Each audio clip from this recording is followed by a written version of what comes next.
Hi kindred souls, welcome to today's session.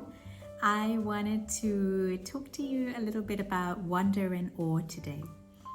So last night I went on an amazing walk. It was really quite simple. There wasn't anything spectacular about it, but in the simplicity of the walk lay the spectacularness, if there's such a word, the spectacularness of the walk. So I initially walked and was listening to an audiobook, and then kind of just stopped listening to the audiobook and started noticing the colors of the sky and how the blueness of the sky sort of was fading into different shades of blue. It was so continuous, you almost couldn't see where the different shades of blue started. And it was quite spectacular actually walking, because I started noticing the sound of the rustling leaves underneath my feet, and they were crackling as I would step on them, the ones that had fallen to the ground. And the crackling sound of the leaves was so therapeutic for my ears to hear. I don't know why, but maybe it reminds me of crackling fires, or just reminding me of campfires, the sound of the crackling. But just stepping on the crackling leaves was just so soothing. And then I saw the trees waving, and I just felt so connected to everything around me. And as I felt connected to everything around me, I also felt my soul light up.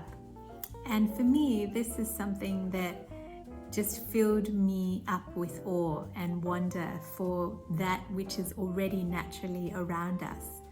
And sometimes I think when we are living our day-to-day life, we forget about that. We forget about how the simple things are actually so awe-filling. They're so full of wonder.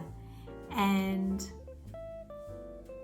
I wonder, no pun intended, how we can cultivate that sense of wonder and awe moment to moment in our lives. And when we were kids, we had that in us. So it is inherent, and it's not something we need to learn, because it's already deeply embedded in us. And when we were a child, everything was so interesting and wonderful. Looking at raindrops sliding down a window pane, or seeing how the sunlight glinted through the leaves in different ways, or just looking at the movement of different shapes around us. All of that was wondrous, and it wasn't something that we had to go out and purchase or something that we had to work hard to do. It was just right there in front of us. And I think as we grow up, sometimes when we have our heads stuck into facts and figures and the logical tasks of every day, we forget about that aspect. And that is really, really important, because it does stimulate the creative side of our brain, but also connects us deeply to our heart. And it is what brings the magic to everyday living, that sense of wonder and awe. So today I invite you to see where you can see anything that is wondrous in just the little moments. And so I leave you with that, wishing you a week filled with wonder and awe.